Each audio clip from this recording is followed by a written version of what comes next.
예수님께서 제자들을 재촉하셔서 배를 태우고 갈릴리 건너편으로 가게 하셨습니다. 그리고 주님은 혼자 따로 산에 올라가셔서 기도하셨습니다. 그런데 배를 타고 목적지로 가는 제자들에게 큰 어려움이 닥쳤습니다. 거친 풍랑으로 인해서 노를 저어도 앞으로 배가 나가지 않는 것입니다. 25절을 보면 밤 사경이라고 합니다. 밤 사경은 우리 시간으로 새벽 3시를 말합니다. 해가 저물 때 출발했으니까 적어도 7시간, 8시간 동안은 그 호수 위에서 제자들이 고난을 당하고 있었던 것입니다. 주님이 가라고 하신 그 길이었는데 어려움만 찾아왔습니다. 그래서 지금은 주님의 도움이 절실히 필요한 때입니다. 하지만 예수님은 지금 제자들 곁에 있지 않습니다. 제자들이 어려움을 당하고 있어도 예수님이 도와주지도 않습니다. 지금 제자들은요, 예수님의 부재를 경험하고 있습니다. 우리도 인생의 어려움을 만날 때 이렇게 하나님의 부재를 경험하게 됩니다. 하나님의 아무런 역사도, 아무런 응답도, 아무런 나타나심도 없는 것입니다. 마치 하나님은 나의 어려움에 대해 모른 척하시고 숨어 계시고 침묵하시는 것처럼 느껴지는 것입니다. 바로 하나님의 부재를 경험하는 것이죠. 그때 우리는 정말 하나님은 살아 계시는가? 하나님이 살아 계시다면 왜 나를 도와주지 않는가? 하나님 존재에 대한 의심, 하나님 능력에 대한 의심, 하나님 사랑에 대한 의심의 시험에 우리가 빠지게 됩니다. 그리고 숨어 계시는 하나님으로 인해서 우리가 실망하게 되는 거죠. 그래서 성경을 보면 믿음의 사람들도 자신에 대해서 침묵하고 계시는 하나님께 대해 실망한다고 고백하고 있는 내용들이 많습니다. 시편 10편 1절을 보면요, 여호와여 어찌하여 멀리 서시며 어찌하여 환난 때에 숨으시나이까. 여러분, 믿음의 사람 다윗도 왜 하나님 내가 힘들 때 하나님은 숨어 계십니까? 이렇게 실망 섞인 목소리로 하나님 앞에 고백하고 있는 것을 보게 됩니다. 욥도 욥기 23장 8절 9절에서 이렇게 말합니다. 내가 앞으로 가도 그가 아니 계시고 뒤로 가도 보이지 아니하며 그가 왼쪽에서 일하시나 내가 만날 수 없고 그가 오른쪽으로 돌이키시나 배울 수 없구나. 알다시피 욥은 당대의 가장 의로운 사람이었어요. 가장 믿음이 있고 신실한 사람이었습니다. 그러나 욥만큼 고난당한 사람도 없었습니다.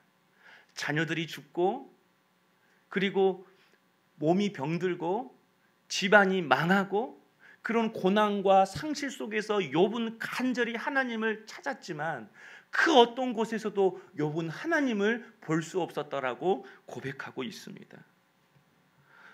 욥과 같은 믿음의 사람도 숨어 계시는 하나님으로 인해서 실망했다, 낙심했다 이렇게 말하고 있는 것입니다. 그래서 최고의 기독교 지성인이자 문학가였던 C.S. 루이스 교수님이 이렇게 말했습니다. 하나님은 우리가 번성할 때는 그렇게 사령관처럼 우리를 다스리면서 왜 우리에게 하나님의 도움이 절실히 필요할 때에는 왜 그렇게 침묵하고 계십니까? 하나님은 왜 그렇게 우리에 대해서 인색하십니까? 불치병으로 죽음을 앞두고 있는 그 아내를 위해서 간절히 기도했지만 결국 저 세상으로 천국으로 떠난 그 아내를 바라보면서 루이스 교수가 이렇게 고백했습니다. 혹시 우리의 삶도 이렇지 않습니까? 하나님은 왜 그리 나에게만 인색하시는지, 하나님은 왜 그리 나에게만 내 문제에 대해서만 침묵하고 계시는지, 왜 숨어 계시는지, 숨어 계시는 하나님으로 인해서 혹시 실망하고 있지는 않습니까? 그러나 여러분, 하나님께 실망하지 않는 사람은 사실 무신론자들입니다. 하나님에 대해서 어떤 기대도 없기에 하나님을 의지하지 않았기 때문에 하나님에 대한 실망이 없는 것입니다. 여러분, 누가 하나님께 실망합니까? 하나님께 기대했던 사람, 하나님을 의지했던 사람, 하나님을 신뢰했던 사람이 하나님께 실망하는 것입니다. 그리고 하나님과 동행해 보려고 애쓰는 사람, 또 하나님과 이미 동행해 본 사람만이 하나님의 부재를 느낄 수 있기에 숨어 계시는 하나님으로 인해 실망하게 되는 것입니다. 여러분, 그러고 보면 인간으로서 가장 신실하게 하나님과 동행했던 예수님도 하나님의 부재를 경험했습니다. 예수님께서 십자가 위에서 하나님, 나의 하나님, 어찌하여 나를 버리시나이까? 당신의 아버지께 울부짖었습니다. 그는 하나님은 울부짖는 그 소리를 외면하셨습니다. 아들의 그 울부짖는 소리 앞에 하나님은 침묵하셨습니다. 그러나 여러분, 하나님께서 숨으신 것이 과연 무능력해서 그렇습니까? 하나님께서 그 아들을 외면하신 것이 그 아들을 사랑하지 않아서 그렇습니까? 아니죠. 하나님께서는 십자가 위에서 자신을 감추심으로 놀라운 구원의 역사를 이루셨습니다. 그리고 자신의 아들을 다시 살리셔서 그 이름을 모든 이름 위에 뛰어난 이름이 되게 하셨습니다. 그래서 이사야서 45장 15절은 이렇게 말합니다. 구원자 이스라엘의 하나님이여 진실로 주는 숨어 계시는 하나님이시니이다. 이 말은 하나님은 숨어 계십니다 이런 뜻이 아니죠. 이스라엘을 지키시는 이는 졸지도 아니하시고 주무시지도 아니하시리로다. 하나님은 우리 눈에 보이지 않지만 쉬지 않고 나를 위해 일하고 계신다라는, 쉬지 않고 숨어서 나를 인도하신다라는 그 믿음의 고백이 바로 진실로 주는 스스로 숨어 계시는 하나님이시다, 이런 고백인 것입니다. 그래서 오늘 말씀을 보면 제자들이 거친 풍랑으로 인해 고난당할 때 주님은 제자들 곁에 없었지만, 여러분 마태복음을 보면 예수님은 산에서 제자들을 위해 기도하고 계셨습니다.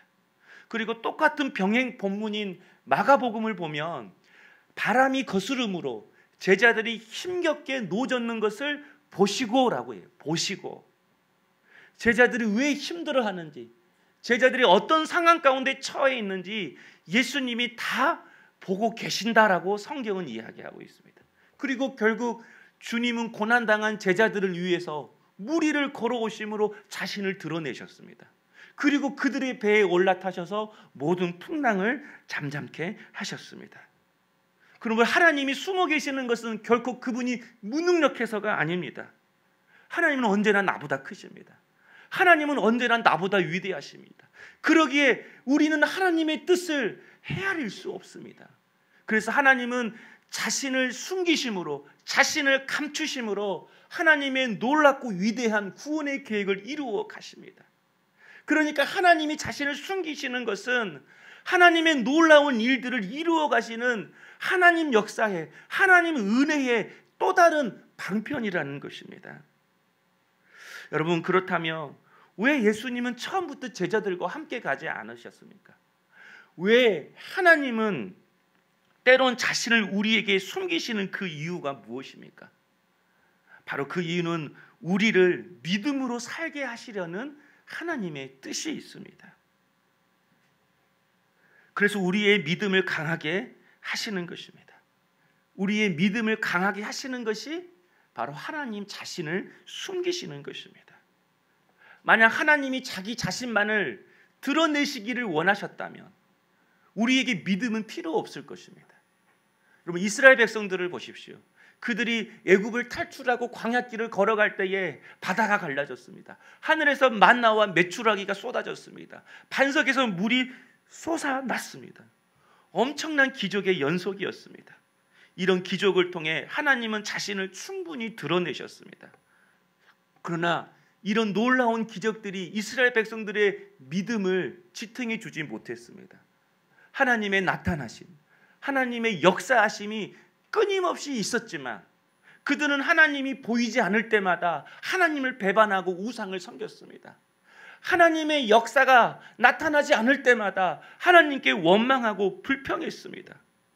여러분, 하나님의 나타나심이 부족해서, 하나님의 기적과 하나님의 응답이 부족해서 이들이 이렇게 하나님을 배반하고 우상을 섬기고 하나님께 원망과 불평을 한 것이 아닙니다.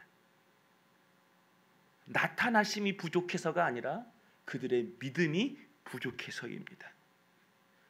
육신의 눈으로만 하나님을 만나려고 했기 때문에, 응답으로만 하나님의 살아계심을 확신하려고 했기 때문에 하나님이 보이지 않을 때마다 조금만 일해도 무너지고 넘어지고 시험에 빠진 것입니다.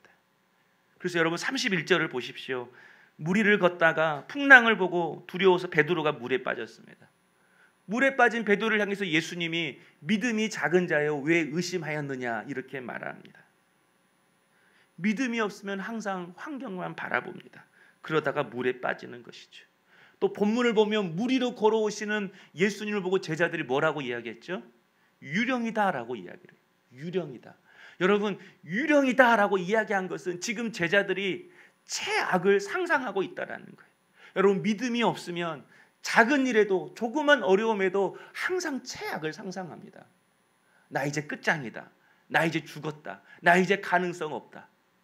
정말 죽을 일도 아닌데, 실패할 일도 아닌데 조그만 일에도 항상 극단을 생각하고 최악을 상상해서 낙심하고 절망하고 물에 빠지는 것입니다. 그래서 하나님은 자신을 숨기심으로 우리에게 믿음을 주시고 그 믿음으로 주님을 바라보게 하시는 것입니다. 그리고 그 믿음으로 주님과 동행하며 살게 하시는 것이죠. 그래서 하나님이 숨어 계시는 그 동안은 우리의 믿음이 자라나는 시간입니다. 성도 여러분, 그렇다고 하나님은 영원히 자기 자신을 숨기지 않습니다. 하나님은 때로는 자신을 숨기시면서 하나님의 놀라운 일들을 이루어 가지만 하나님의 그 속내, 하나님의 본심은 하나님 자신이 우리에게 발견되어지기를 더 기뻐하신다라는 거예요. 우리도 자녀들과 숨바꼭질 하잖아요. 아빠가 어린 아이들과 자녀와 숨바꼭질을 합니다. 정말 어리석은 아빠는 진짜 꽁꽁 숨어버리는 거예요. 아기가 울어도 나타나지 않아요.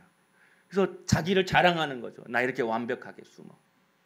그러나 진짜 지혜로운 아빠는 아이들이 못 찾을 때쯤에 신호를 냅니다. 헛기침을 하고 옷을 보여주고 자신의 신체 일부를 보여줍니다. 왜죠? 자녀들이 자신을 찾게 하려고 그러는 거예요. 그런 아버지를 자녀가 발견하는 순간 한없이 기뻐하는 자녀들의 모습을 발견하게 됩니다. 하나님이 때로 숨어 계시는 이유가 바로 하나님을 찾게 될 때에 얻게 되는 그 기쁨을 주시기 위함입니다.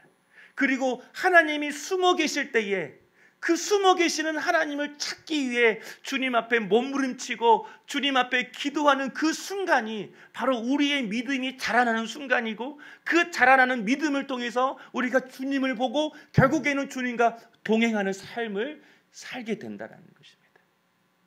그래서 예레미야 29장 13절에 너희가 온 마음으로 나를 구하면 나를 찾을 것이요 나를 만나리라. 하나님을 찾고 또 찾으라는 것입니다. 오늘 하나님이 느껴지지 않고 하나님이 숨어 계시는 것처럼 내게 경험되어진다면 오늘 이 예레미야의 고백처럼 하나님을 찾고 또 찾는 우리 성도님 될 수 있기를 소망합니다. 찾고 또 찾는 그 과정 속에서 우리의 믿음이 자라나고 하나님을 발견하는 그 순간 그 어떤 것도 이길 수 있고 감당할 수 없는 하나님이 주시는 기쁨이 우리 안에 충만케 되어지는 것입니다. 성도 여러분, 하나님은 눈으로만 만나는 것은 아닙니다. 믿음으로도 하나님을 만날 수 있습니다. 이제는 여러분이 믿음으로 주님을 찾고 믿음으로 주님을 만날 수 있게 되는 우리 사랑하는 성도님 될 수 있기를 주님의 이름으로 축원합니다. 예수님께서 찾아오셨을 때에 베드로가 이렇게 말합니다. 만일 주님이시거든 나로 하여금 물 위로 걸어오라 명령하소서. 그때 예수님이 오라 이렇게 말씀하셨습니다. 그 음성을 듣고 강한 믿음을 가지고 담대히 물이라 할지라도 베드로가 걸어서 주님께 나아갔습니다. 사랑하는 성도 여러분, 거친 풍랑이 찾아올 때에 인생의 어려움이 찾아왔지만 전혀 하나님이 보이지 않을 때에 그때 믿음으로 주님을 찾고 찾으면 거친 풍랑 속에서도 내게로 오라 하시는 그 주님의 세미한 음성을 듣게 될 줄로 믿습니다. 그 주님의 음성을 들을 때에는 제자들처럼 배에 웅크려 앉아있지 말고 여러분의 지금 배안 근심의 자리, 낙심의 자리에서 일어나서 배 밖으로 나와서 주님께 한 걸음 한 걸음 더 가까이 나가는 우리 사랑하는 성도님 될 수 있기를 주님의 이름으로 축원합니다. 하나님은 이 눈에 아무 증거 보이지 않아도 믿음만 가지고 그 길을 걸어가는 자를 기뻐하십니다. 이제 9월 많이 분주하고 우리의 삶 가운데 여전히 변하지 않아서 하나님은 나에게 침묵하고 계시고 숨어 계시는 하나님 것처럼 느껴진다 할지라도 하나님을 찾고 또 찾음으로 하나님을 찾게 될 때에 경험하는 그 기쁨을 누리는 주의 종들이 될 수 있기를 소망하고, 이 9월 한 달 동안도 우리의 믿음이 강하게 자라나서 거친 풍랑이 온다 할지라도 그 풍랑을 잠재울 힘이 내게 없다 할지라도 오라 말씀하시는 그 주님의 음성만을 붙들고 거친 풍랑과 같은 우리의 인생길을 믿음으로 한 걸음 한 걸음 걸을 수 있는 우리 물된 동산교회 모든 성도님 될 수 있기를 주님의 이름으로 축원합니다.